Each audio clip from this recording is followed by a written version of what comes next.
नमस्कार साथियों।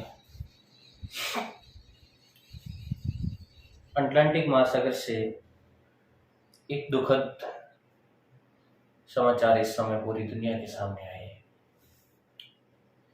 कल हमने जिस टाइटन पनडुब्बी का जिक्र किया था और अंतिम 10 घंटे तक उम्मीद बची हुई थी, उसके बाद अमेरिकी कोस्ट गार्ड के एडमिरल जनरल का बयान आया सुबह कि अभी तक संभावनाएं बची हुई है। तब तक सारी दुनिया उन 5 अरबपतियों के लिए दुआएं कर रही थी, लेकिन समय के साथ दोपहर को एक झटका देने वाली न्यूज ओशन जगत में यानी समुद्र जगत में और टेक्नोलॉजी जगत में आई, और वो न्यूज ये थी कि अब टाइटन पनडुब्बी का भी वही हाल होगा जो टाइटैनिक जहाज का होगा। मतलब ये साफ है कि अब टाइटन पनडुब्बी वापस नहीं आ सकती है और उन 5 अरबपतियों की जान नहीं बचाई जा सकती। अर्थात पनडुब्बी भी खत्म है और 5 जिंदगियां भी खत्म है। अटलांटिक महासागर में रविवार को टाइटैनिक के मलबे को देखने 5 अरबपतियों को सवार होकर के टाइटन नाम की पनडुब्बी ओशन गेट कंपनी की थी।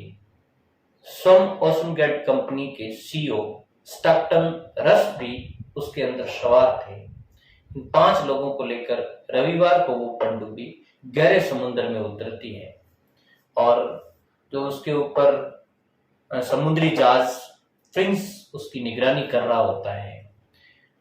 जल में उतरने के 1 घंटे और 45 मिनट बाद उस जहाज से उसका संपर्क टूट जाता है और उसके बाद अमेरिकी coast guard, Canadian coast guard, Canadian वायुसेना, एयर सेना, न्यूयॉर्क कोस्ट गार्ड और न्यूयॉर्क जो टेक्नोलॉजिकल टीम है और दुनिया की तमाम टेक्नोलॉजिकल टीम ने उस पनडुब्बी को बचाने का प्रयास किया।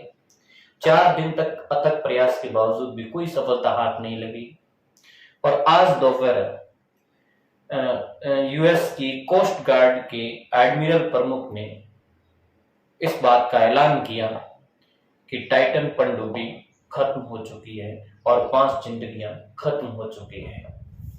और ये जो इस समय घोषणा हुई है, उस घोषणा के मुताबिक ये मलबा ठीक वहीं पर मिलेगा।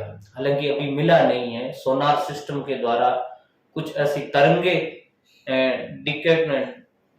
डिटेक्ट की गई है जो ये स्पष्ट करती है कि ये टाइटन पनडुब्बी का मलबा ही है।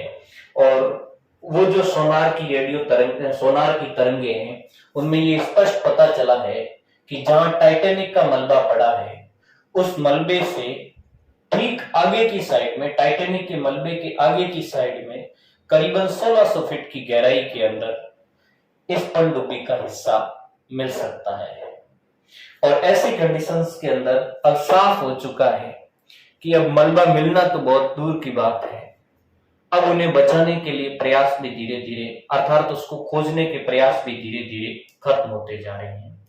इसका मतलब टाइटैनिक जहाज के बाद अटलांटिक महासागर की हिस्ट्री के अंदर, ज्योग्राफिकल हिस्ट्री के अंदर एक काला अध्याय और लिख दिया गया है, और वो है ओशन गेट कंपनी की टाइटन पनडुब्बी का डूबना और दुनिया के 5 अरबपतियों का एक साथ खत्म हो जाना।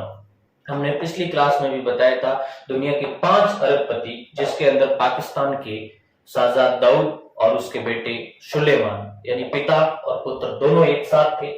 इसके अलावा ब्रिटेन के Hamish Harding, OceanGate company के सीईओ स्टैक्टन रस और फ्रेंच एक्सप्लोरर पॉल एनरी, ये 5 लोग इसके अंदर सवार थे। और गुरुवार को शाम 4:30 बजे इसकी स्टॉक ऑक्सीजन खत्म हो जाती है। उसके बाद भी कंपनी बचाने का प्रयास करती है, लेकिन आज शुक्रवार को दोपहर जाते जाते इस बात के संकेत मिल जाते हैं कि ये पनडुब्बी नष्ट है और इसके अंदर 5 जिंदगियां खत्म है। तो अटलांटिक की हिस्ट्री का ये काला अध्याय आज से और जुड़ जाता है। 1912 में टाइटैनिक के वहां डूब जाने के बाद ये एक बार और हादसा हुआ है। एक चीज इसमें ये भी मीडिया ने साफ की है कि ओशन गेट कंपनी की जिस पनडुब्बी में ये सवार होकर के गए थे उस पनडुब्बी को लेकर के पहले भी आशंकाएं जताई गई थी, लेकिन कंपनी ने उसकी तरफ कोई ध्यान नहीं दिया। लेकिन एक बात अब ये स्पष्ट है कि गहरे समुद्री क्षेत्रों के अंदर जो टूरिज्म का चलन था उसको एक शॉक पहुंचा है। आने वाले भविष्य में इस तरह के टूरिज्म से लोग कतराएंगे। बहुत बहुत धन्यवाद।